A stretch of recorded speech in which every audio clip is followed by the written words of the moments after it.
Hey, before I send it to the show, I just want to say thanks for listening or watching if you're over on the YouTube side. I appreciate the support and want to point out if you want to connect with me further, you can shoot me an email, feedback@doug.show. If you have any show ideas or topics or questions or something like that, that's the best way to get in touch with me. And as long as it's reasonable email, a reasonable question, I'll throw it into the mix and it will probably make it onto a mailbag episode, which that's one of my favorite kind of episodes to listen to as a podcast consumer myself.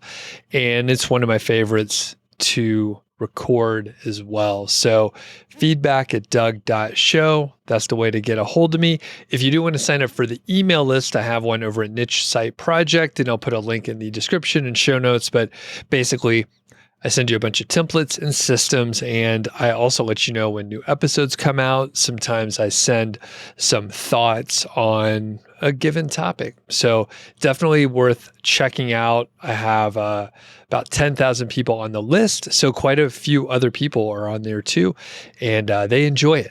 They enjoy it too. So got a few episodes coming up on AI topics and a couple other things that I've been dabbling with as well. So keep an eye out for those.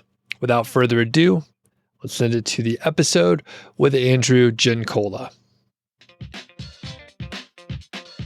Hey, what's going on? Welcome to the Doug Show. My name's Doug Cunnington, and in this episode, I interview Andrew Giancola, the host of a huge, massive podcast called the Personal Finance Podcast, which I actually want to talk about how you even got that name. It seems like so generic and like everyone would have had that already, but I'm pumped to get into a lot of details. Andrew has been involved in blogging for a few years, kind of a personal finance nerd. We have a ton of overlapping interests, and really cool thing, we just met in person maybe like a month or two ago, and Andrew took one of my courses like way back in the day. So it's pretty cool, like sort of full circle. And Andrew, welcome. How are you doing? Thank you, Doug. Thank you so much for having me. This is full circle. I'm so excited to be here. And we're going to dig into the beginning. So we did meet in person, but it was, in the hallway at a conference. So it was pretty quick. We didn't get to chat too much, but I have been listening to your podcast over the past few weeks, trying to catch up, doing some research, doing some homework ahead of time. And you have an awesome story. And the other thing, and I want to emphasize it, I said it's a big podcast. You're regularly in the like top 100 business podcasts in the US on Apple Podcasts. Is that right? That's correct. Yep. Congratulations. Did you foresee that coming? It's a fairly newish podcast, right? It is. So we've had it for the last 2 years, and we did not foresee that coming at all. We kind of just created it to help people, and that was our initial goal. And then we kind of started to get organic traction, and I can talk about how we did that, but we started to get organic traction. And once we got that, it started to really kind of take off. And we're actually even bigger on Spotify than we are on Apple Podcasts, which a lot of people, I don't see that happen for. But even on the Spotify side, I think we're in the top 15 in the Spotify business category as well. Wow. That is amazing. Yeah, I don't run into many people that say that. I actually don't use Spotify, just occasionally if there's a Joe Rogan episode that I want to catch. But other than that, I don't really use it. How about you? Are you on Spotify, like as a listener? I use it specifically for music, but so when I listen to my podcast, I listen to Apple Podcasts. So I was expecting it to be Apple Podcasts would be like the largest portion, and they're really right about 50-50, but Spotify is even growing more rapidly as of late. Holy cow. Okay. That could be a whole other podcast. Yeah. So we'll generally focus on like your online journey and your, wide swath of different topics. So how did you get started blogging just in general? Because you do have a blog, Dollar After Dollar, right? So tell us about that. So that was my first foray into websites. So when I started to actually figure out how to work through my money and actually figure out how my money worked, I wanted to talk about what I was doing. And the biggest thing we were talking about was financial independence and how financial independence actually worked. So I started this blog, Dollar After Dollar. And the really cool thing about Dollar After Dollar is it taught me all the skills I needed to kind of move forward from our businesses now. So early on, it was just me kind of blogging and talking to nobody. We built up a small audience on Dollar After Dollar over time. And I wrote about the first 50 blog posts. And then once I learned that you could actually hire people to write blog posts as well. Then we started to hire a couple folks as well. So Dollar After Dollar still exists. We don't write on it anymore, but we leave it there because I love the history of it and kind of love talking through it. But that was where I kind of built all my skills on understanding how to use WordPress, understanding how a website should be built, backlinks, all these different things, and then figuring out how SEO works as well. And we ranked for some pretty interesting articles on Dollar After Dollar, which led to me creating a couple of niche sites as well. One of which was we created a post about a DIY Peloton that I created. And so we created that post. And once we did that, we were on the first page of Google for DIY Peloton for over 2 years. And so we were competing up there with all the big names like New York Times and, Wirecutter, all these different things. So it was actually pretty cool. And that was my first foray into kind of figuring out SEO and my first article that actually did really well. And so Dollar After Dollar just taught me so many different lessons. But in addition, it was really me truly trying to teach people how to build wealth and teaching them the things that I was learning over time. And that's kind of the foray of why we started Dollar After Dollar. Got it.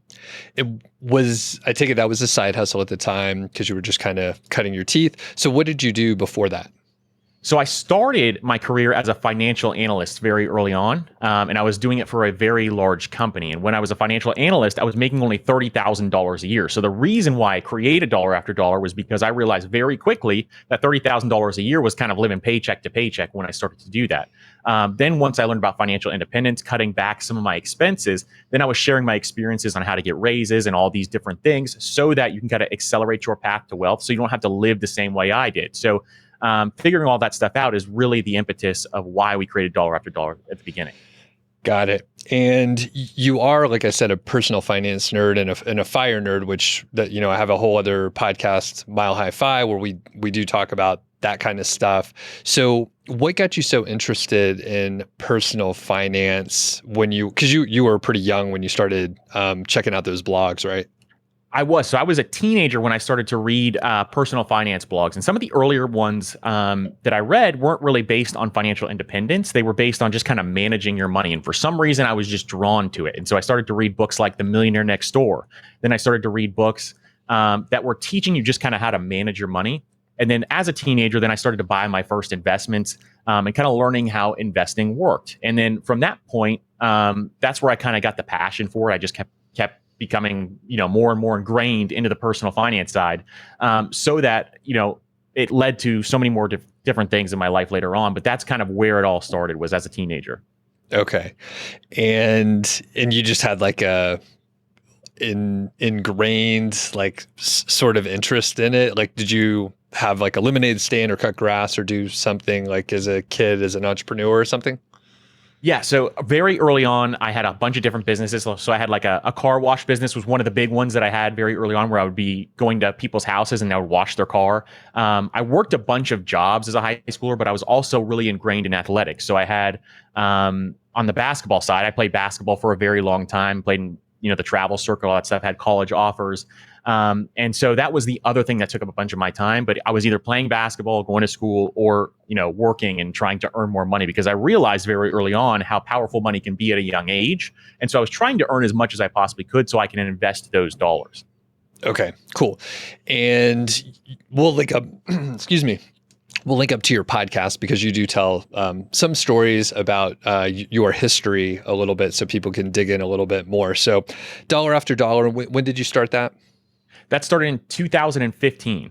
2015. So you're blogging there, you're kind of learning a couple things, and where you sit now, you have a big podcast, you're on many social media channels and such. So what does the business look like right now? And then we can talk about the growth and how you ended up here.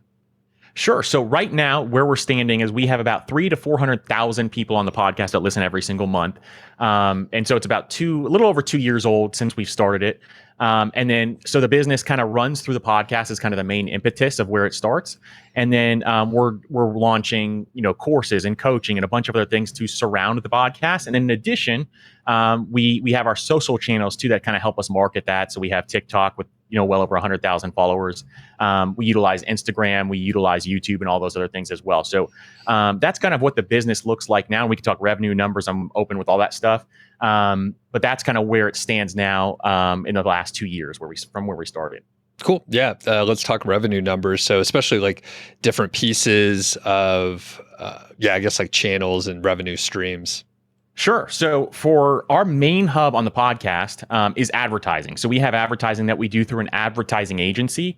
And so we use a company called True Native Media. And True Native Media sells the ads for us because it's a lot of work to actually go find advertisers for a podcast, especially if you're trying to do it month over month. So they sell all the ads for us and we do a 70-30 split. So the net profit that we have right now in the advertisements are about $35,000 a month. And that's kind of where we stand. And those are actually sold at a 40% discount from the actual downloads that we have every single month. So for example, if we have 100,000 downloads, they sell them at 60 just in case something happens or there's an algorithm shift. You can still make sure that you actually meet those ad placements. So as your podcast grows over time, you can actually make a lot more money. And there's a lot more things that you can do on the advertising side. In addition, we have affiliates. And on the affiliate side, we do about $2,000 to $3,000 every single month. That will potentially grow very soon because we've done a bunch of deals with some banks that we use a lot. And so that's another revenue source that we have there. In addition, like I said, we're launching coaching, we're launching courses, which we're really excited about because I think the courses are going to help a lot of people. So we're going to have free courses that we're launching. In addition to, we're going to have premium courses, and our courses really, we're trying to make them affordable for people. So like the first course that we're launching is called Index Fund Pro. It's an investing for beginners course. And so we're pricing that like right around $99. So that will be something where you can kind of think through, the size of the audience. And if 1% of the audience buys it, then you're looking at a 6-figure return just on that course alone. So that's kind of where our revenue sources are now. And so we're trying to diversify them as much as possible just to make sure that, we have a viable business. We don't want to rely just on the advertising because in any recession environment or anything like that, we know advertising is going to pull back. So that's kind of our main plan right now and our revenue sources that we're utilizing. And then we're looking for more sources as well that we can kind of diversify the whole portfolio. Got it. That's amazing. Andrew, that's a lot of money. And how big is the team? Right now we have all service-based contractors. So I have one VA, and then the rest of the team are people that I need for very specific tasks. So I have folks who are specifically doing my thumbnails or editing on my videos. I have one just for my TikTok videos that edits those very specifically, puts the captions in, that type of thing. So we're right around 7 total. And so between all the people that I have on my team there, it's about 7 people total that we utilize. Got it. And the $35K per month from advertising, is that the net or the gross? That's the net after our advertising agency kind of takes their cut, their 30%. Got it. Okay. So very cool. The cool thing about finance podcasts in specifically is that the CPMs are super high on finance podcasts in comparison to like a true crime podcast would probably only get a $10 CPM. We get between $30 to $50 CPMs. Got it. Okay. Yeah. And I did talk to one company and he was like, $25 to $35 like in the general business area that my shows are in. So that makes sense. And that's spot on because that's what we're seeing too is like right around that range. And then I've had people who've told me that they've sold them themselves and gotten even higher CPMs, way closer to that $50 range. Sure. I've never gotten that close to 50. We're usually between that 30 to 50. And then if somebody really wants to buy out for an entire year, for example, sometimes we'll give them discounts down to 28, 27, somewhere around there. Got it. And then has it been hard to navigate some of the offers that come up, or does the advertising agency really kind of take care of it and just bring you good stuff? Usually they bring us really good opportunities. It's all big, large companies that you've heard of before. The hardest thing to navigate, honestly, very early on is the growth of the show in comparison to everybody wanted to sign 1-year deals after they did a couple of months with us. So when they wanted to sign these 1-year deals, when you sign those deals, then you're kind of locked in. You have a 30-day term that you can kind of cancel, but you're locked into those rates at least for those 30 days. And if you try to renegotiate with them, they really don't want to go up very much. So that was kind of hard to navigate as we were growing because really we needed to have higher download rates, and we're signing these 1-year deals and kind of getting locked in with some of these companies. So we got a little creative, and then sometimes you can stack advertisers and do a couple of other things as well. Okay. And what do you think the potential is? Like you said, stacking, like how many ads can you put in? Do you still have capacity, or are you trying to keep it kind of minimal so it doesn't interrupt the flow of the show? Because my show is only, it's right around 30 to 40 minutes, because it's that length, I try to keep it less try to keep it less if I can. Now, there's this really cool thing with my hosting provider where if you have a ad that terms, for example, they do automated ads that they'll just fill in. And the automated ads, the CPM are about $15. But the cool thing about it is you don't have to do any work. You don't have to do any ad reads. You just kind of add it in. But I'm trying to reduce the amount of ads as we grow because I want the experience to be that much better. Some people don't love having ads. And I tell them, you can skip through them or do whatever you want on that front. But some people just still don't like it. So figuring out how to kind of navigate those ads so it's a much better experience has been another challenge that we've kind of gone through. And we're testing it out each and every week to try to figure out the best and optimal rate to do the ads. You can think of people like Joe Rogan. He puts all the ads up front, and then you can kind of skip through them and then listen to the podcast. But most advertisers want their ads in the middle, and that's kind of the premium spot. The mid-roll is what they call it. And so in that mid-roll, you're trying to figure out, how many advertisers can I fit in there, and how do I kind of stagger this to make it work? So what we're trying right now is we kind of lump them all together so you can just skip through them if you don't want to hear them. But if you do want to hear them, they're there as well. Right. Yeah, it's tough to figure out. I don't love ads, and I'll skip them. At the same time, like I'm not sure what the audience wants. I know Tim Ferriss has ads on his show, but at one point, I think he tried to do a donation model. Do you remember this? I do, yes. And then he was like, people actually want to hear the ads, which I'm not 100% sure like that's true. But have you thought about the donation model or anything? So we've met with a company called Supercast as well. So with a donation model, there's something where you can take the ads off. With Supercast, they can kind of subscribe. Like it's almost like a Patreon for podcasters, which is kind of cool. And it connects to all your podcast apps. And so what Supercast is you can charge, $3, $4, $5 a month. It's a recurring revenue model, just like Patreon, but they can get no ads. You can add bonus episodes in there. They have a very cool like Q&A platform that you can answer questions in there and stuff. So that's one thing we've considered as well for the people that don't want ads is to use something like Supercast. But the last thing I want to do is kind of give people all these options that they have to pay for all these different things. Right. And so we're kind of thinking through that in a way where it's we're kind of trying to be cautious about that. So like it's one of those things where you just got to figure out what your audience actually wants. And if somebody wants that, it could be there, but then you're actually doing, additional episodes and things like that. So you want to make sure it's worth the while. Right. And that's the challenge with like Patreon or Buy Me a Coffee. If you have different tiers where you technically should offer a little bit more, like the bonus content or something like that. And it's something we're struggling with right now because, we don't necessarily want like an extra piece of work that it's going to just make us think about and like stress about and like, oh, we really have to over deliver or whatever. So we may just, keep it simple, have a donation model. We won't earn as much, but luckily like we don't have the same like drivers to like earn as much as possible. Not you specifically, but like usually if people put time in, they're like, okay, how can we, have a good experience and earn as much as possible? We just want to make sure like we cover our costs and it's pretty fun. But yeah, it's hard to figure out what to do. It is, and in navigating, I've been on an island doing this. So like my background isn't in, like online entrepreneurship has been for the last couple of years, but I haven't really connected with a bunch of people that do this at the same time until as of late. So the interesting thing about this is kind of navigating it and trying to figure out what to do next has been an interesting experience. But I think we finally have a rhythm now where we're kind of figuring out, how to poll the audience, how to kind of talk to folks, and figure out what the best options are and then kind of A/B testing some stuff. Got it. And the fact that you will have other sources of revenue, courses and coaching, like you mentioned, like that should solve a lot of problems because the margins are going to be so high. You'll control it 100%. You have your email list and everything. So like there's a lot of different ways to spread. I really like that.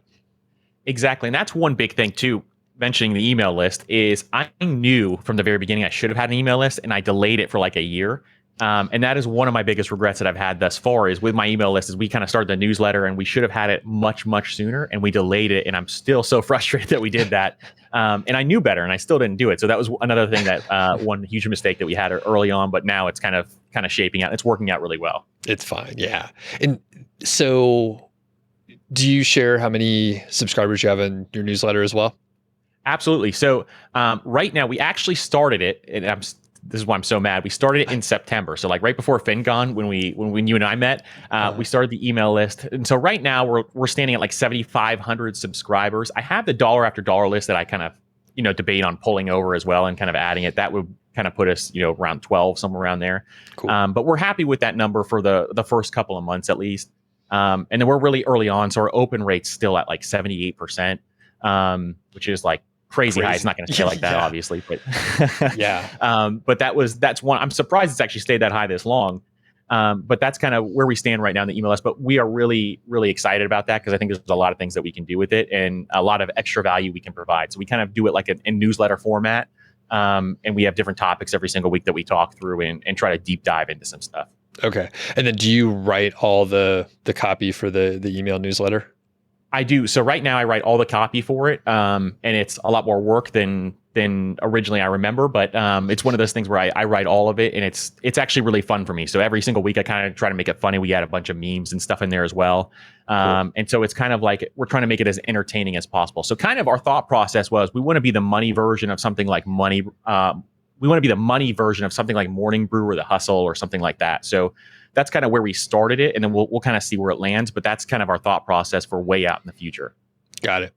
And you mentioned, one of the mistakes that you made, even though you knew, which is classic. Like we know we should start the email list or whatever it might be. And then you just waited for a really long time. I thought you were going to say September of last year, by the way, too. And I was like, oh no, just 2 months. But that's great in a short amount of time. So are there any other big mistakes that you've made in your online journey so far? So we've had a bunch of them along the way, and some of which are some of the big ones very early on. The email list is by far one of the biggest ones. Some other ones are just kind of very early on learning how to stay consistent. So consistency was a big problem for me on Dollar After Dollar. If you look at it, I think we had 50 posts in 2 years. It would have been much better to just do 2 or 3 posts. I think it would have grown much more, and we would have had a larger audience when we started the podcast. So consistency was something I had to learn. And because it was a side hustle, it was like the thing I was doing on the side. I just wasn't as motivated to push it until later on when it started to make money. And so being consistent in that is something we really learned on the podcast, where we made sure no matter what, we're not missing a week on the podcast. And then we added a second episode. So now we have 2 a week. And it's one of those things where just learning that consistency, it seems like people who are the most consistent actually last the longest and really you can be successful by staying consistent over time, especially with online content. So that's one of the biggest things that we learned very early on. And we're trying to maintain that model with every single thing that we do now, making sure that we at least put out one piece of content, whether it's the newsletter, the YouTube channel, or the podcast, and making sure that consistency is kind of moving along as we go through this process. The second big mistake that we've had is really not talking and asking people earlier and asking for help and networking with other people online. I think our trajectory could have been so much faster if we actually just met more people. And for years, I remember when I started Dollar After Dollar from 2015, I wanted to go to FinCon. This year was the first time I actually went. So if I would have done that earlier, I think I would have learned a lot more and made a lot more connections where I could actually kind of accelerate the path to what I really wanted to do, was teach people how to build wealth. That's all I really wanted to do, was teach as many people as possible to do what I'm doing now. So that was kind of a couple of the other mistakes as well, but the newsletter by far is the biggest one so far. Yeah. It feels bad now, but in whatever a year, it will not have mattered if you started it like 6 months earlier or whatever, but I don't know. You'll be fine. You'll be fine. Yeah. That's what we're hoping for, at least. And I think it's we're at least happy with the growth of it so far. So I think right now we're just kind of working through exactly how we want to craft it. And then in the future, I'm hoping to, have writers for it as well. And that way I'm not doing all the writing, but right now I actually enjoy writing it. Yeah, it's pretty, I just sent out, funny enough, an email on consistency, where like that's the secret. I think, like, if you could just be consistent over the long period or a long period of time, you'll go so much farther than if you do a sprint of work for like 6 weeks and then you lose interest, and then it just doesn't work as well as if you're just consistent. Even if you don't do a great job, it's kind of like how I go to the gym. Like, not every workout is great. Like maybe like 20%, like I'm just going through the motions, but I showed up anyway, and it's just part of the habit that I have. So exactly. The weird thing about being consistent too is that there's just certain pieces of content that you never thought would take off, and they take off like crazy. And I've gotten to the end of a podcast and said that wasn't my best work, and then by the time we post it, a couple weeks later, we look and it's the top of our charts for the entire month. So it's interesting how consistency just kind of brings along success as you start to stay consistent with your content. So that's another big piece that definitely we're going to maintain for sure. So I want to jump back selfishly to the organic growth of the podcast. So again, this probably could be a full course. So if you could go over some high level stuff, high level things that you did when you started the show, you did have a bit of an audience, but how did it start taking off organically for you? Sure. So when we first started the podcast, my audience was pretty cold. So it was like a year or two where I hadn't been posting that much on Dollar After Dollar. I was working on other online projects like Retail Arbitrage, another niche site. So our audience ended up kind of getting really cold, but it was in the middle of COVID that we started the podcast. And so for the first 6 months, our audience was very small, and it grew. The first couple episodes was just my wife and my mom listening to the podcast, probably. But then after the next couple of months, we started to slowly see growth. And at month 6, we probably got to right around 5,000 downloads per month. And so from month 6 to month 12 is where we got to about 100,000 downloads a month. So what was really happening was a number of things. One thing I really wanted to do very early on was make sure that we invested in high quality audio equipment. So some people disagree with me on this, but if it's an audio only experience, I think the audio equipment should be as high quality as possible. So we invested into a mic, for example, that was the Shure SM7B. We invested in making sure that everything sounded good. So we had audio levelers and things like that. And then scaling it very early on, what helped me get my time back was having an editor in place. So that's just some of the things we did on the technical side. But on the growth side, one thing I wanted to do, especially with the subject of personal finance and financial independence, was bring as much energy as possible to the subject. So one thing I did very early on was I changed my titles to look more like a YouTube title than it actually did a podcast title. Because what I noticed was every single podcast episode, they usually had titles that were just standard what they were talking about. So say, for example, they were talking about how to make a budget, for example. Let's say how to make a budget. That's what it would be. So what I would do is change the title to how to make a life spending plan that will absolutely change your life or something like that. And so we tried to model those titles and change it a little bit differently. Another thing we did, like I said, was the delivery. I think delivery really, really, truly matters. And there's a bunch of different ways to deliver. There's ways to be relaxing in your voice when you deliver it. There's ways to be super energetic. There's a bunch of different things that you can do, but making sure your delivery is on point is another big thing in an audio-only experience. And then there's a couple other things that kind of led to that point where we tried to make sure just how you interlink into blog posts, for example, we linked each and every podcast episode with a bunch of other podcast episodes that we've already talked about. So what we noticed was starting to happen was when we did that, people would start to binge through the content. So they would hear one podcast episode, and then I'm talking about another subject where we talked about this in great detail, and they would jump to the next one. So when people find our podcast, what we're noticing is that they can actually binge through the back catalog as well. And so that's another big thing where people will tell me, I found your podcast a month ago. I've already listened to all 150 episodes. So it's a really cool thing to kind of interlink in a vocal way with all your episodes as well. So that's another thing that we did. And then beyond that, we ask every single episode to leave a rating and review. That's one big thing that kind of helps you on the Apple Podcast side and on the Spotify side. So on Spotify, I think we have 2,000 reviews. On Apple Podcasts, I think we're like at 750, somewhere around there. And so getting those rating and reviews actually helps you propel up in the charts. Mm-hmm. Then we would ask everybody to share it with friends and family.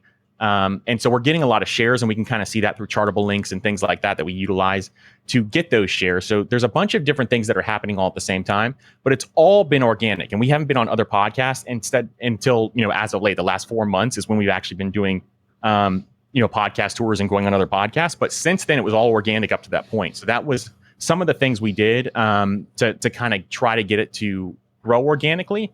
And then, from there, we're kind of testing things out to see what else we can do. Got it. So yeah, so interesting, because I thought, maybe you did a lot of networking and you were on a bunch of different shows. And although like I probably would have heard you on some of the shows that I listened to. So yeah, that's really amazing. I do really like the YouTube title approach. And that makes total sense because, just a generic title. And I could tell a show that I thought was really good, but it has a shitty title. Like it doesn't work out as well. And you can't do clickbait. You don't have a thumbnail to worry about, which is good, but you could just use a really solid title. And that's kind of the thing that we were hoping would kind of help people click through to the next episode and kind of go through it, kind of binge through it. And I think the titles help with that. in some way, but I didn't see anybody really doing that very early on. I think more people do it now than they used to. But when we very first started, I think it was just a lot of A/B testing on some of the title stuff, because I think it's really important, because that's the only thing they see if they're going to listen to your podcast episode or not, especially with as generic of a title as we have. Right. It's a good name. It's very clear, like what's in the show. And then, do you have a radio background or performance background or anything? Because you are great on a mic, and that was one thing that was absolutely apparent, like from your very early episodes. So the first episode I ever did, I have no background in radio or entertaining or even being on video. So the first episode I ever did, I thought you had to nail the podcast perfectly every single time. I didn't know you could edit it when you went through the process. So I did 40 takes before I actually finished the first episode. And I was watching like a YouTube video on how to podcast very early on, and someone was saying you can mess up and then you can cut it in certain spots. So that is kind of like an example of where I started, and then where we are now is kind of the big difference. But I have no background in any radio or anything like that. You just have a good voice. Okay, solid. And a ton of energy too. Like that, again, that is apparent. And there's some shows that I've listened to, and the person sounds bored, like, of their own story. Like that's bad.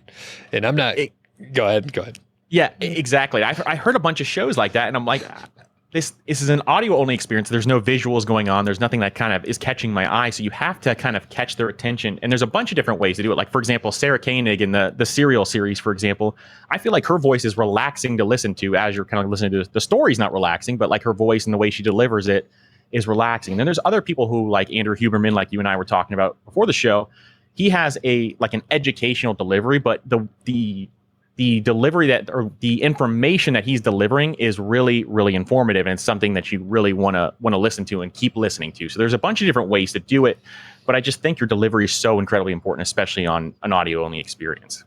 And I like, for Serial, they came from the NPR side of the house. So like it fit the genre that they came from. And, she's like a radio career professional, right? So it makes sense. She had a style. And then Huberman, one thing in which we'll talk about him in a second, Huberman Lab, if people haven't checked it out. But his, individual episodes are great. It's like a college lecture, authoritative. He knows what he's talking about. I love his dry sense of humor when he has a guest. You pick up on that a little bit, where he he throws a zinger, but it's so dry. I absolutely love that. That's one of my favorite things. And I think he just does an amazing job at it. And I'm guessing most people don't catch it. Yeah, it's really funny. And he has like one of the top podcasts, like across the full catalog, right? Like top 10 so or 20. I've heard him talk about his numbers a little bit. And I think he's right around, last time I heard, and this was a year ago, so I'm assuming it's even larger, he was right around 7 to 10 million a month. Wow. In downloads. It's so crazy because it is so in depth. And the episodes are so long that most people would just they won't even download it. But those are like some of the highest numbers. And it's probably really sticky too. People check out the whole episode. That's what it seems like. And he's very big on YouTube as well. So like I think his YouTube channel has 2.5 million, and it's just him talking on the podcast, just like you and I are. So he has a very large audience that he grew really fast. I think his podcast started after mine. Wow, that's crazy. But he brings all the stuff that you're talking about, and then he was able to be on like a bunch of other shows. So, okay. I could keep asking you about podcasting stuff, and it's amazing what you've done. I have some ideas, but I want to move on. We did talk about challenges and mistakes, and I want to move on to like staying motivated. And, you started your first blog in 2015. Things were kind of slow going. You talked about consistency being challenging. How did you keep motivated, back in those early days? So very early on, because I'm so passionate about the subject, and that was a big thing for me, staying motivated was a little bit easier. Now, I wasn't as consistent as I should have been, but I always came back to it. Like I always wanted to keep talking about it for a very long period of time. And then staying motivated early on, after I did this for so long, where I had, niche sites that failed, I had the blog that was just, it never had a large audience. Then I realized, well, if I stay consistent, what is going to happen? So kind of going through that process, my motivation was because I wanted to make it successful. Like I wanted to do this full time, and that was my biggest goal. And that was kind of my why, because if I could do this forever, that would be that would be like I never worked a day in my life. So kind of going through this process, the why was making sure that I could get to this point where I could just do this forever and help a lot of people. Then what would happen is, as we started to talk about this subject, a lot of people were sending me messages like, this is absolutely life-changing for me. There's so many things that I'm learning here that's kind of, changing my life and my finances. I'm turning them around finally. We have episodes where we talk about like how to get a raise at your corporate job, for example. And we had people getting $50,000, $100,000 raises by using our systems that we use. So there were so many cool things that were happening that kind of keep me motivated after those first 6 months. The first 6 months were very hard. And because something is new, it's even harder. But once you get through that first 6 months, I think it's something where if you continue on, you're going to have the people who are listening to your podcast, they're going to help support you and they're going to really keep you motivated to keep going. Cool. And you do have a great story on, why you're so passionate about personal finance. It was in a recent episode, which we'll link up to. Was it the mailbag episode that was pretty recent? Yes, right? Okay. It was. All right. And so I can tell the story, the way that it kind of started. But when I started my first job, like I said, we made about $30,000 a year. And I very quickly realized that was going to live paycheck to paycheck by the way I was living. And I live in Florida, Tampa, Florida. So our cost of living is kind of in the middle where we are here now. And so $30,000 a year, I didn't know how to manage money yet. So I had to figure out, how am I going to get this to work? And one day I went to a gas pump and I did not have enough money in my bank account to fill up my entire gas tank. And it made me so mad and so frustrated that I wanted to figure out exactly how to turn around my money. So there's a bunch of things I did. One of which was I started to start a budget. So the budget actually helped me track exactly where my money was going every single month. And once I did that, I all of a sudden had control over my money, where a lot of people think like a budget is very restricting, but I see it as a way to freedom. So when you start a budget or you start a spending plan, it actually shows you where your dollars are going. And then you could put more of those dollars towards the things that you actually value, which is one of the biggest things that we did very early on. And then increasing our income was the second thing. So, negotiating your salary so that you can get those raises and those promotions. Then, starting side hustles, starting online businesses, which is why we did a lot of this stuff. And then starting to grow our income that way. But that was the impetus, was that gas station. And it was the thing that made me so incredibly mad that I didn't want to let this happen ever again. And so that's kind of where we started our journey. Got it. Now, you know your why. You have a very, clear why. And now you have great momentum. You're helping people. Sometimes we still go off the rails and your days don't go how you plan. So what do you do when you maybe feel yourself spiraling out of control, which happens to me occasionally if, I think something's going to take 10 minutes and then it takes me like 3 hours and then the website crashes. So what do you do when, you get a stick or wrench thrown in your spokes there? This happened a lot to me in the last year and a half or so. And the reason why is because I was still working full time and doing this at the same time. And so between the two things, it was something where I was working, mornings, really early mornings on it. Then I would go to work all day and I would come back and be working all the way up till midnight, 1 a.m. and just kind of repeating it over and over again. So I was really burning myself out as we would go through this process. And so I had a bunch of days like that where I was just so exhausted from the day before and I was working all weekend that I really felt like I was starting to burn out. And so some of the big things that I would do, one of which is if something really isn't urgent that needed to be done right away, like I didn't need to put an episode out, I would just push it back. I would take a break and I would wait till the next day. And then as I went through the process, I realized I probably need to take a whole day off every single week instead of working through the entire weekend. So then I started to take 1 day off at least per week. And then kind of pushing through that, because it is a mental barrier and it's kind of a skill that you have to build over time.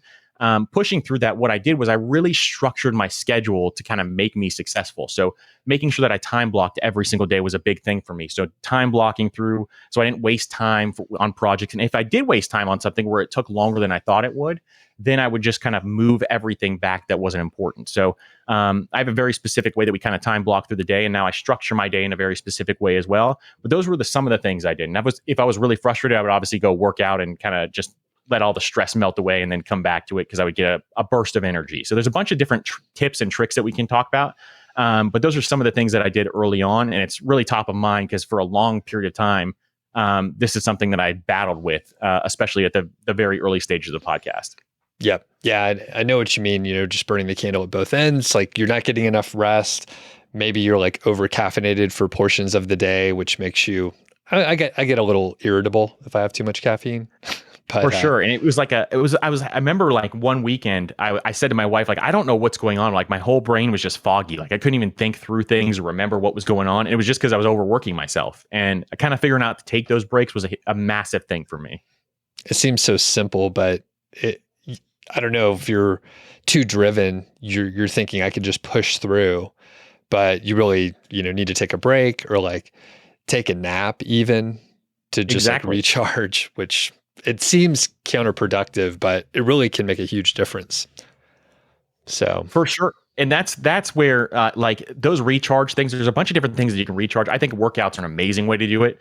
And the naps are something I actually implemented on the weekend. So now like when I come up to a weekend, I'm so exhausted from the entire week from doing all these different things that now I almost have to take that nap just to kind of recharge and kind of go through that process. So naps are an amazing way to do it as well.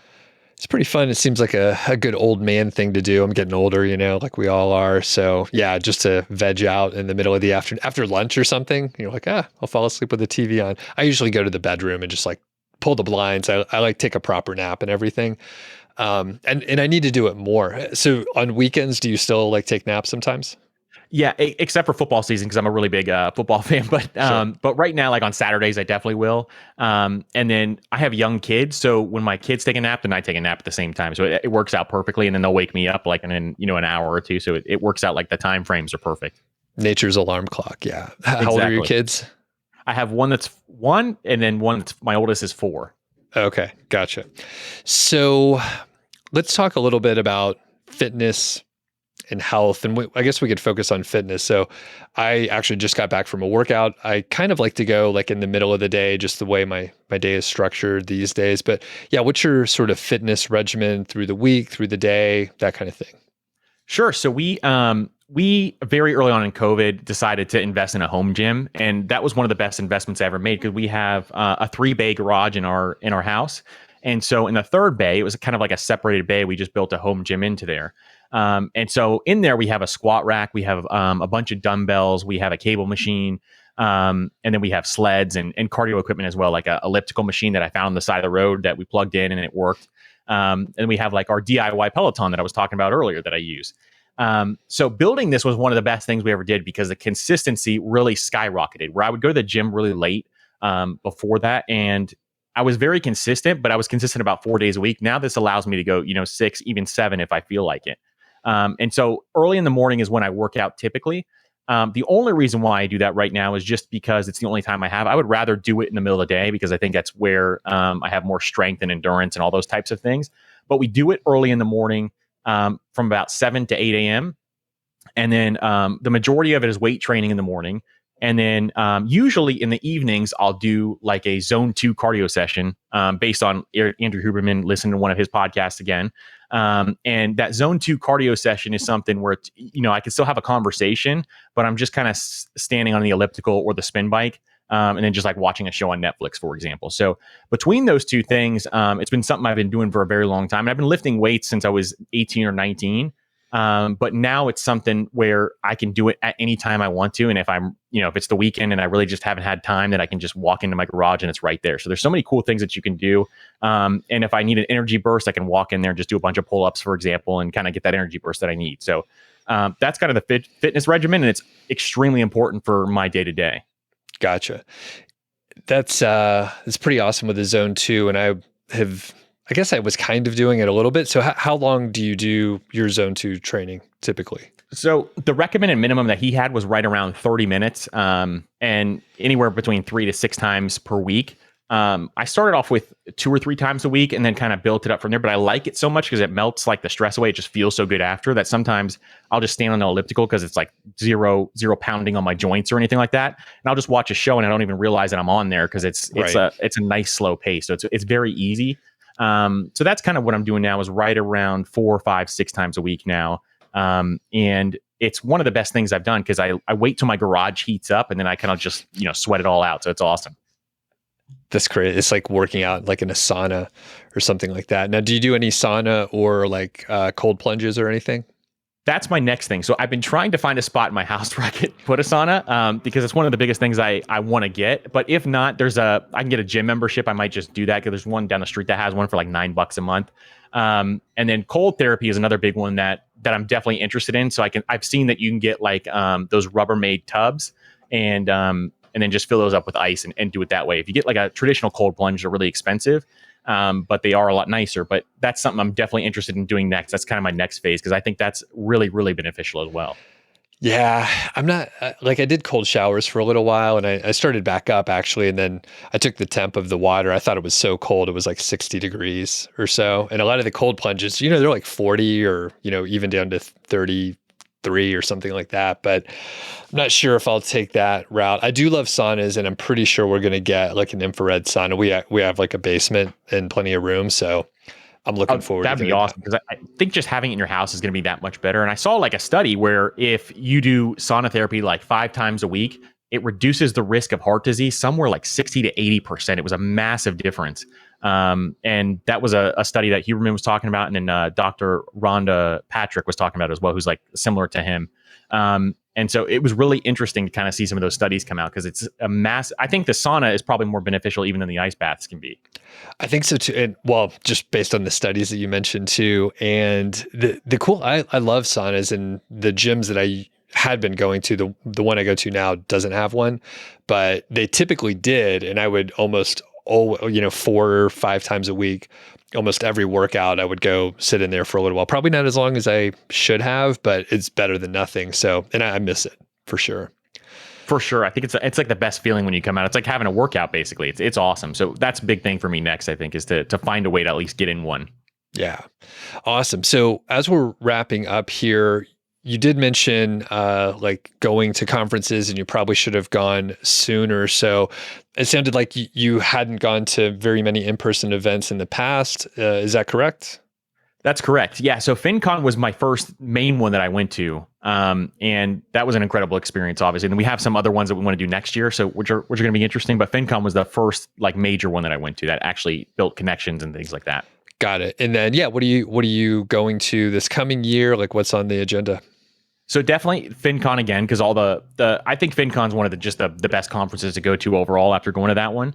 And then PodFest is a big one that I'm going to go to that will be, for podcasters. And it's really close to me. It's in Orlando that they have it every single year. So that'll be an interesting one as well. And then Podcast Movement is another one that I've considered. I've heard it's a little more commercial on the commercial side, but I'm considering going to that one. And then we'll see what else comes up. But I'm looking to even go to more events if they have them out there. Cool. And what about you? Are you going any others? Yeah, so I'll probably go to I'll go to FinCon again, most likely. And have you been to any of the Camp Fi's? I haven't. Okay, we'll have to talk after that. I think you'd be perfect. Like, there's one in Gainesville or outside of Gainesville, so you could drive to it. It's not too far away. And it actually, you could bring like the whole family if you wanted to, but it's a really fun, it's kind of a retreat. It's set up like a retreat. Yeah, very fun, a lot smaller. It's not really a conference. It's like 50 or 60 people. And you'd be great to speak at it and you'd have a great time. It's like our kind of people. So. Oh, that's awesome. Because Gainesville for me is probably an hour and a half drive. So it's really close. Awesome. Very cool. Well, Andrew, this has been amazing. And I think, if I could convince you, we'll do a round 2 in the future. But where can people find you? Where do you want them to go?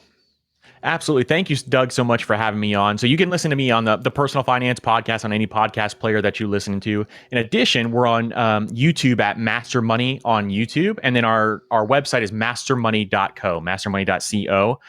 So those are the 3 main places you can find me. If you have social, I'm on Instagram, TikTok, at Master Money Co as well. So those are all the main places that you can find me. Awesome. Thanks, Andrew. And we'll link up for everyone so they can get to those spots. And hopefully I'll talk to you real soon. Thank you, Doug. I appreciate it.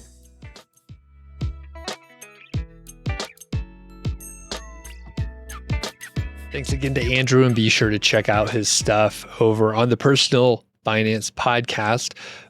I also interviewed him for my other podcast, Mile High Fi.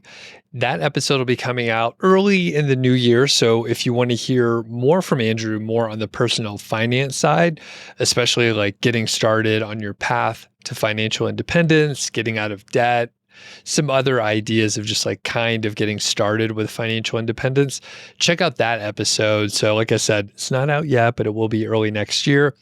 And if you're interested in that topic area, Mile High Fi is really oriented around, honestly, lifestyle after reaching financial independence. So it's more advanced. We usually don't hit the nuts and bolts and beginner topics typically. That's been done really well on other podcasts. And I am not in that frame of mind anymore. And my co-host, Carl Jensen, he retired like 5 years ago. So we're very much in a post-financial independence mindset. And we're thinking about things related to happiness, health, fitness, again, lifestyle topics. We do interview people that are either on their way to financial independence, usually on the tail end, or that have already reached financial independence. So it's kind of more advanced. And one thing we realized is we would listen to these shows, some of which I'm still a fan of and listen to occasionally. But once you cover all the nuts and bolts and beginner topics, then it just becomes repetitive if you keep going over that stuff over and over again. So I think Carl and I sort of fit the void of this lifestyle area where people are trying to figure out now what. So we reached financial independence, we reached our goal, we quit our jobs, or we've started a side business or something like that, and that fulfills our financial needs. And now what do we do? So anyway, if you're interested in that stuff, Mile High Fi, there should be a link in the description and show notes so you can check it out. But anyway, thanks a lot for checking out this episode. We will catch you on the next one. And don't forget, if you have any show ideas, feedback@doug.show, that's the way to get a hold of me.